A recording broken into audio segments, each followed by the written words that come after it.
Nice to meet you.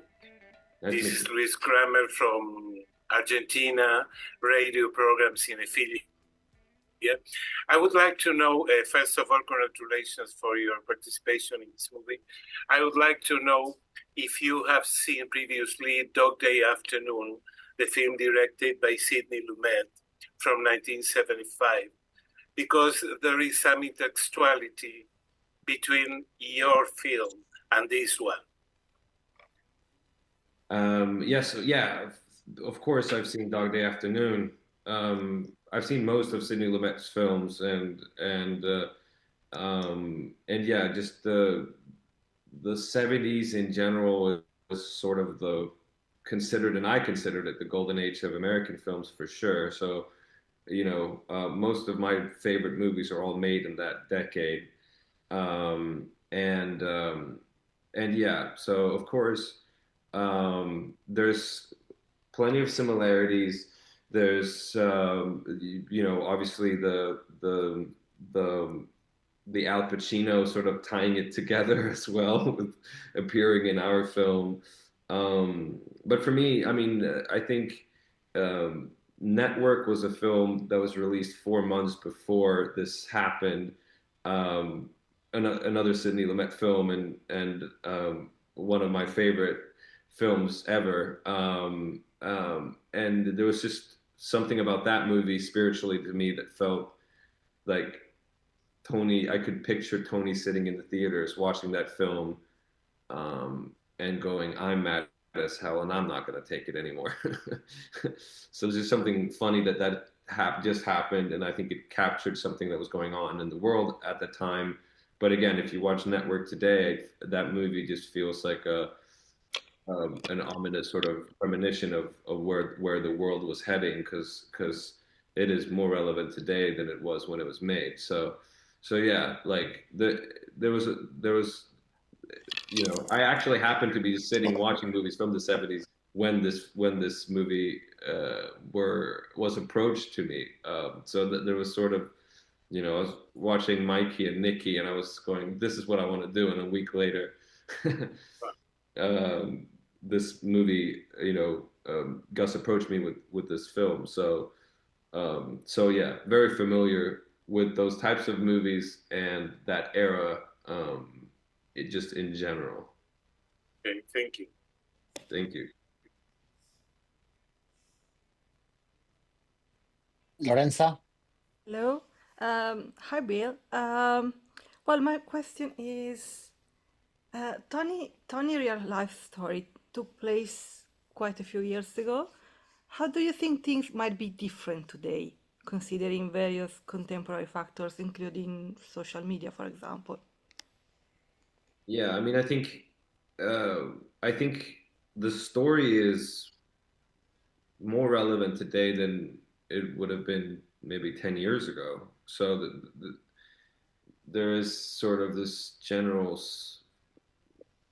feeling of people have just lost faith in institutions and in in the system in general, and just feeling like it needs to be ripped out by its roots, and at the same time as jobs are getting replaced and interest rates are skyrocketing and inflation is getting out of control. I mean, a lot of those sort of geopolitical things were also happening in the '70s, and they're happening today. But yeah, I think it's the big difference is that when this happened, and and in the movie, a guy who has never had a voice being on the local radio show is like the biggest thing for him, and you for sure you could see a version of something like this happening today, and it's all being live streamed on the internet, right? Like the accessibility to to get heard has changed immensely, and also just how things were covered. This was before the sort of 24/7 news channels. this was sort of before this kind of general over sensationalizing of news, even though that was starting to happen. And again, if you go watch Network, you go like, okay, it was starting to happen, but but it was just the beginning of it, right? Like it it just was changing the course of where the future was going to head. Um, so so yeah, there's parts of the story that is very much of its period, but the themes of it feels relevant today. Thank you. Margaret?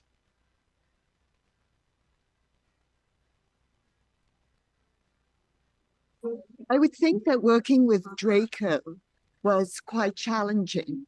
Both the bonding that you did and the hostility and the threat you had to maintain for the whole movie. Can you talk about what that was like while shooting, but also between shots, what happened between the actors? Thank you. Yeah, I mean, um,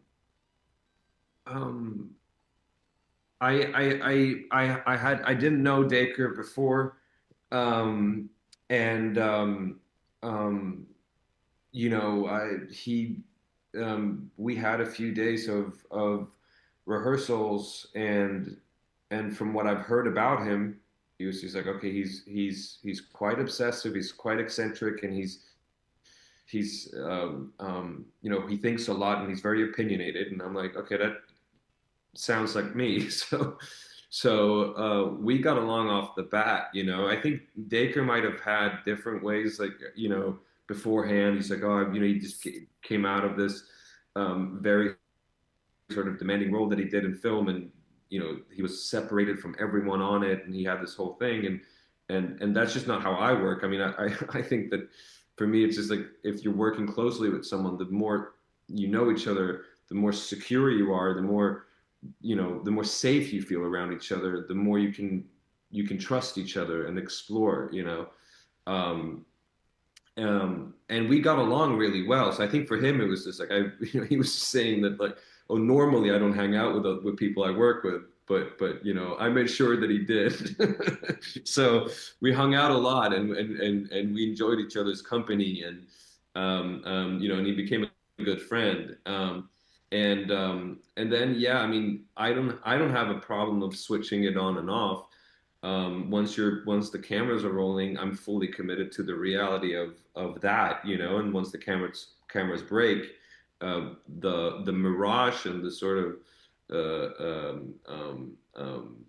fantasy land of where you live that you commit 100% to is gone, and then I treat that as a different sort of reality almost. And yeah, and then, and, you know, we trusted each other.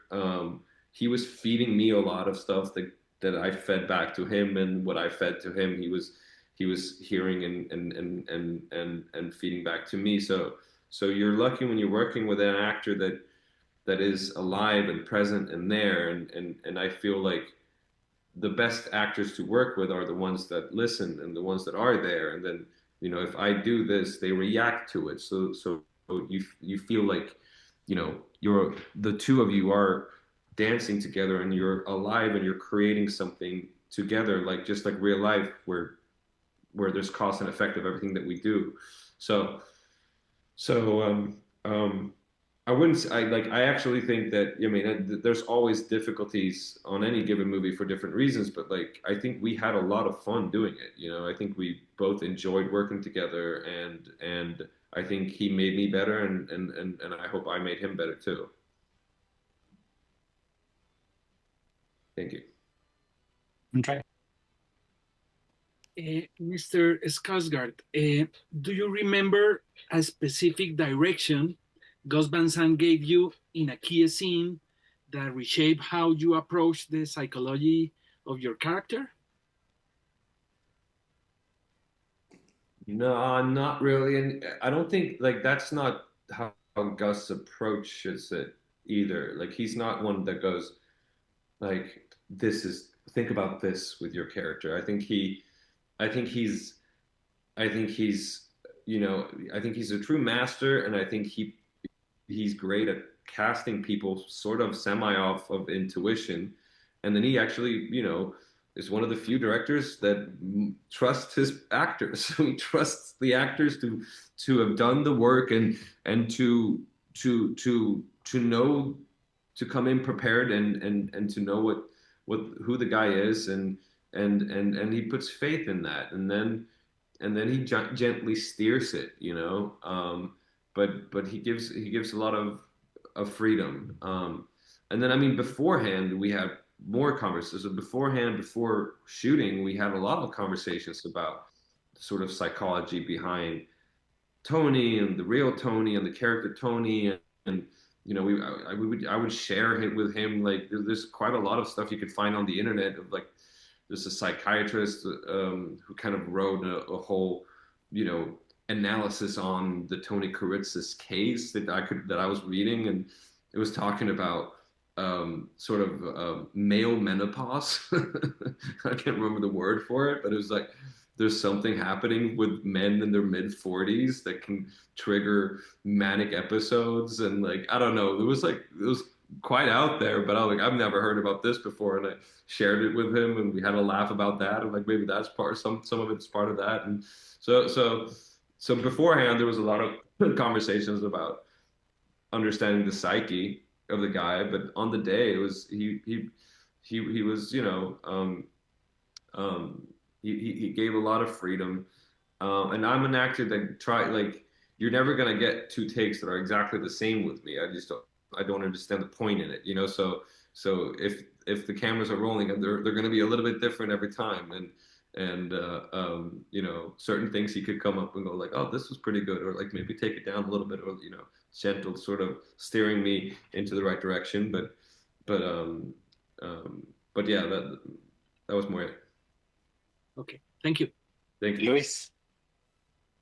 Bill, I'm so interested in the first scenes of the movie in which the tension is growing very, very slowly, and your character is so in his very own thoughts. I would like to know how you created all this atmosphere and all the tension that flows in the air.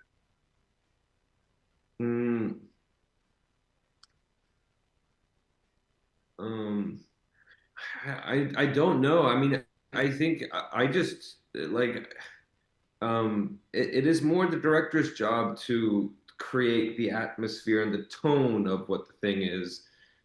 For me it's like, what is the situation, and then commit to the situation. And the structure of the script is that a guy walks into an office building, and he kidnaps a guy, so it's straight off the thing. There was something about, I had a few ideas, and there was something about like, the key going off, the key break in the ignition of the car. And I just thought there was something interesting about Tony's been like planning this into minuscule detail of like, this is how it's going to be. This is how it's going to be.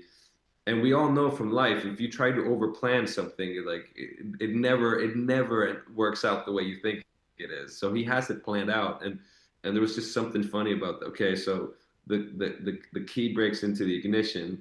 That's bad. He walks in, and then he walks into the office, and I had the idea of like, well, I think he should know the receptionist. Like, what if the receptionist has changed? So that was just like, okay, so it's the wrong person here. Like, where is she? And like, she's the wrong person, but she's kind of cute, which I enjoy, but she's the wrong person. So there's all these kind of things like he's been fantasizing about how this is going to work out for so long, and then there's just like things going wrong the entire time, I thought that was something interesting, but the tension was there. I mean, you just commit to it. Like, I'm sitting there with a box filled with a shotgun and a wire that I'm going to, I mean, the tension is already there. And then of course it's Dick showing up and not ML. So it's like, there was this 3 beat of like things not going according to plan. and then once he commits to it, and you can see him, you can see him think about it. He goes, okay, here's Dick. It's the wrong guy. It's supposed to be ML. And then he goes, oh, I guess it's you today. And then he commits to going ahead with the plan. And then showing up into the room, and then there's big tension, and there's big pacing in the movie just by the structure of how it's told. You're like straight into this drama, and then off to the races. Thank you. Lorenza, and then Margaret. You mentioned the fact that the director set the tone, but you also, as an actor, can go beyond the lines. And you already played the character who kidnapped someone, but the story, the relationship with the people who were kidnapped were very different. So, because you could play in a way.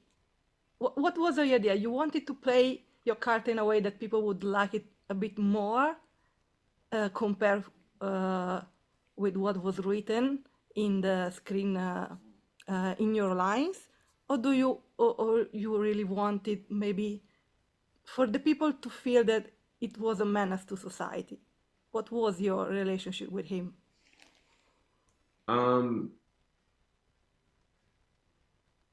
No, I wanted, I didn't have an intention in like, I want people to have this opinion on him. When I was performing it and I was doing it, I very much had to feel like Tony's in the right here.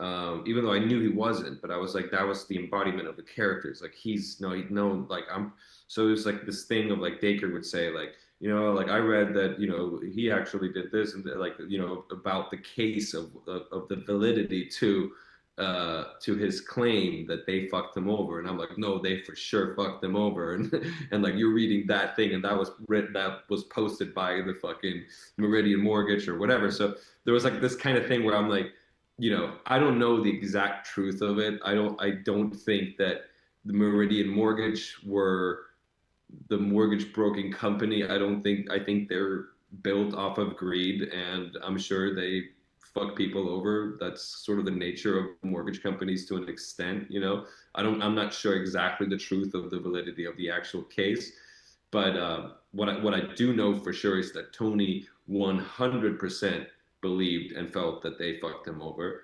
and I think he went with that belief all the way until his grave. But in terms of how to I wanted people to feel like that this guy was a human being. So he's not a villain. He's not an evil thing. He's a human being that is cornered and pressured, and for so many different reasons. It's part of it is the mortgage broking deal, but as he explains, it's like his entire life has led up to this point, and he's just been a pressure cooker, and now he's exploding. So I think part of that is just like that there's like you can still empathize with someone like Tony, and you can you can understand where he's coming from, and I think he's a victim. He is a victim as well. He's a victim to his circumstances, I think. That doesn't mean that what he did was justified or good in any way. I don't think it is, but certainly, I wanted to portray him truthfully, and in terms of how people view him, that is up to for them to decide, and hopefully, if two people go watch the movie and then they can go and talk about it, then they might have very different ideas of and views on it. Some people might go like, no, I'm a guy, like, I think the truth is like, ML, if it's in the contract, it's in the contract, and if you get fucked over, it's your fault because you didn't read the contract thoroughly enough, or you weren't as good of a fucking player or a shark as the other shark, and it's just eat or be eaten. and there's that element to it. And some people might choose to live in that kind of way of looking at it. But you could also go like maybe the institution or maybe the structure of this is not the most humane way of doing things. But yeah, for me it was never, I never had a clear sort of I want people to feel this. I just want people to go to watch it and go and be entertained, but also feel like this is a human being, and with all of his flaws, he's still human, and you could understand how a human being can get pushed to this point, to an extent at least. Perfect. And the last question that Margaret just had to jump, Sylvester was asking about the costume. The colors are so of the era, but currently also 2005. How did that help you? How did the colors of the costumes help you? Well, the colors, the colors were, like I love working with Peggy. She's amazing, and the color palette is the color palette of what the real guy was wearing. But a funny thing was that Gus had an idea, because we knew that like whatever Tony's wearing, that's going to be the color palette of the movie in a way, and I was like, we need, like, I love that weird, minty kind of, I don't know if it's mint green or whatever kind of a green it is, but it's like, it's so period and it's so there, and it's the real thing. But we actually had like this sort of Hawaii shirt that like Gus liked the idea of, and that was brought on to set on the first day of shooting.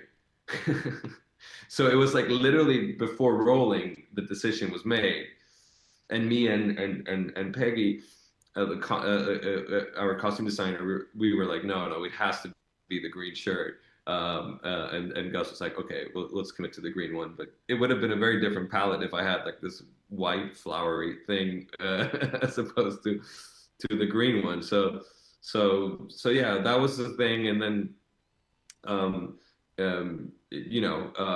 yeah, all of the other stuff in terms of the palette. But I just like the costume that I'm wearing is going to be very defining in the movie, and a lot of the other stuff is like kind of where I'm sitting, like it's just like this kind of brownish apartment and stuff like that. So yeah, but then costume always helps you. I mean, like to an extent, like I don't know, like I thought the pants were maybe too fitted for me, so